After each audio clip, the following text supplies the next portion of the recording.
ఆచారం అంటే ఏమిటి? ఆచరణీయమైన దానిని ఆచారం అంటారు. బుద్ధివంతులు, మేధావులు, పండితులు, ధర్మవేత్తలు, కులపెద్దలు, ఆగమ కోవిదులు ఎందరెందరో ఆలోచించి, తర్కించి మనిషిని మహోన్నతుని చేయడానికి, దురాచారం నుండి దూరం చేయడానికి ప్రవేశపెట్టిన ఆలోచనే ఆచారము. మన ప్రాచీన గ్రంథాలలో మనుష్యుల వృత్తిని బట్టి, ప్రవృత్తిని బట్టి మన సమాజంలో 4 మాత్రమే కులాలున్నాయి. బ్రాహ్మణ, క్షత్రియ, వైశ్య, శూద్ర అను వర్ణములు మాత్రమే కలవు. ఒక్కొక్క వర్ణం వారికి ఒక్కొక్క ఆచారము ఉన్నది.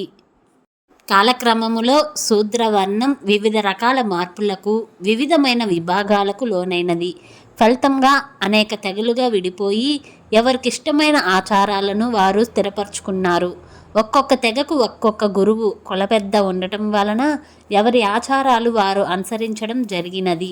ఇందులో కేవలము శూద్రవర్ణము మాత్రమే వివిధ కులాలుగా విడిపోయింది. అందుకు కారణం వారు విద్యావంతులు కాకపోవటమే. చాలా వరకు తమ తెగల కట్టుబాట్ల కోసమే ఈ ఆచారములు ఏర్పడినవి.